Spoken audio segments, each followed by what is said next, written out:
Hi, I'm Tori, and in this video I am going to tell you the two things that they don't teach you in eating disorder recovery. And these are the two things that are going to completely transform your recovery. If you're new here, I suffered with an eating disorder for 20 years. I'll put the video up on the corner of the screen somewhere where I go into detail about it, but I want to share in this video the two things that I learned along the way that I wish I had known earlier that could have saved me many years of upset and trying to find the recovery path for me. Let's get into it. The first thing that completely changed my ED recovery was realizing that ED is not like any other addiction. Let me retract. Why do I say addiction? Because when you have an eating disorder, you are almost addicted to the feeling. You are addicted to having that control, to feeling safe, to feeling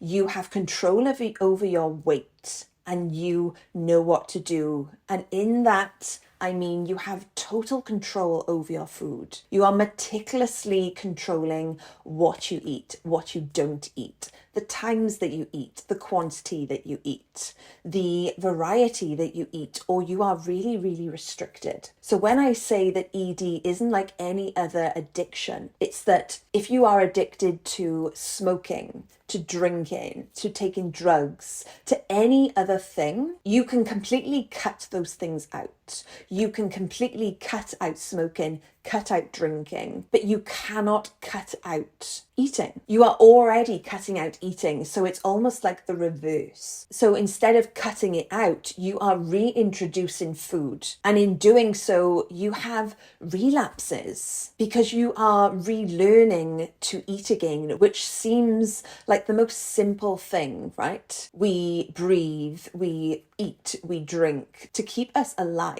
But when you have that basic survival mechanism and that is your source of control, it can be very upsetting to the system to then relearn those patterns. And when you are relearning to eat again, you do have relapses. You focus on your body image, skip meals and have body dysmorphia, and you're zoning in almost on your body because that is what you're trying to heal. And where your attention goes, energy flows. So you've learned all of the nutritional content. You've been taught the nutritional content if you've got help. You know the calories of everything.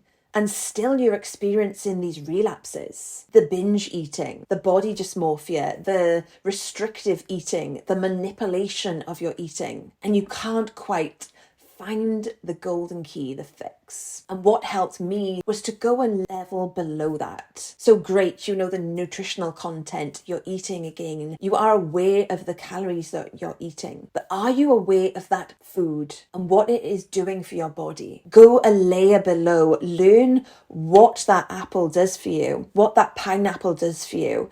And when you can really get into the intricacies of what that food is doing for you, it gives you a new level of understanding of life and a new level of understanding for the body. Learning to live with an eating disorder and learning to be in recovery of an eating disorder is troublesome. It is so difficult. I repeat, as any other addiction, you can cut that out, but you can't when you're recovering. You have to live with this addiction. It's almost like smoking and learning to just have 2 cigarettes a day. Learning to have that relationship with the cigarettes where you can just create those boundaries for yourself. So honey, strap in because this is lifelong. Creating those deeper levels of understanding with the body and what that food does for you brings you below the surface level, brings you into the awareness of this is my body for life and this is what I need to nurture by understanding the intricacies. The second thing that I wish I knew in ED recovery is that the eating disorder was never about the food. I know, when I learned this, my mind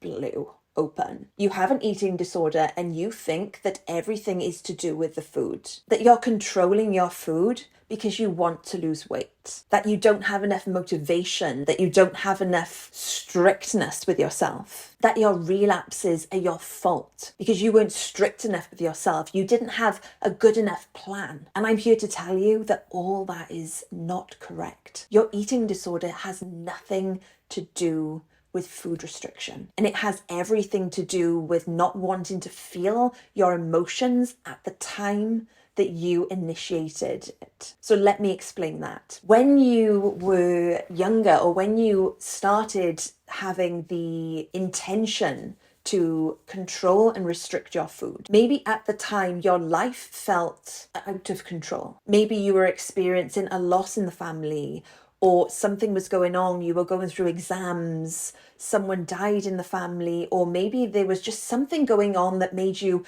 really upset, that caused this rupture in your emotions. And when your external environment feels unsafe, we often try to create safety internally. And you chose food. I chose food as the control mechanism to create that safety, to create that safe base within myself when my external world felt unsafe. So your eating disorder, at the very root of it, has nothing to do with food. And so when you focus on food to heal an eating disorder, when you have the plan in place, when you learn all about the calories and the nutrition, that is fantastic. It's good to know and it's good to understand food, but you need to go a level deeper. You need to learn about what you were going through at the time, and also realizing that those emotions might be scary. They might feel unsafe. They might feel unwanted, but know that you are here now and not in that experience. By feeling those emotions right now, it cannot take you back to that level, that deepness, that experience. And by doing so, and by getting to know the things that trigger you, maybe you go out for meals, and maybe going out for a meal triggers you, but it's part of your recovery. You want to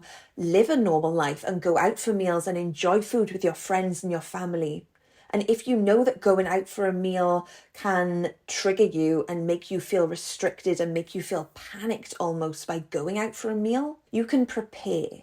You can create off-ramps. You can re-regulate your nervous system to realize that that situation is safe. And by off-ramps, I mean look at the menu beforehand, know what you're going to eat, settle your nervous system by preparing for going out. Maybe certain foods trigger you. Maybe they are the foods that you used to binge on. An off-ramp would be not to have them in the house. Maybe speak to all the people you live with, your family, your partner, and suggest not buying them, even just for the meantime, just for a couple of months, just while you re-regulate and get used to eating those again and reassociate with them. Maybe pack your own lunch when you go to school or you go to work. Take the guesswork out of going to the shop and buying something when there could be nothing there that you really want to eat. Just help yourself along and take the guesswork out of things. Or maybe you don't want to be alone, because when you are alone, you feel triggered to binge eat or triggered to not eat. Maybe having someone around you at mealtime so that you can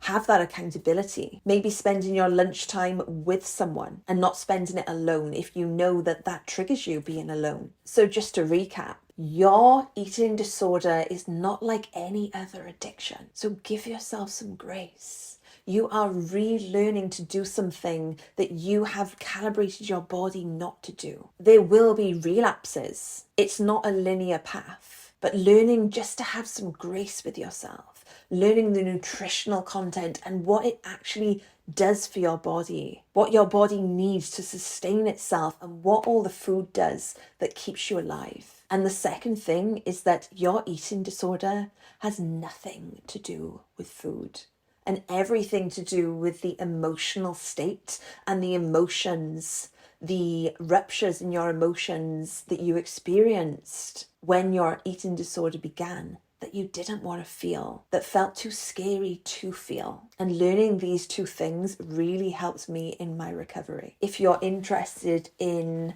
any somatic work, which really helps me go into the body and recalibrate those feelings that I didn't want to feel, those scary feelings that feel too big, those ruptures in emotions. If you're interested in recalibrating them, retraining the body to be this safe haven for you so that you can go about your life and feel expansive, magnetize, and draw in the life that you want. Not in this controlling way, but because the life you want, you deserve. And if I can heal my eating disorder after 20 years through somatic work and these practices, I guarantee you can too.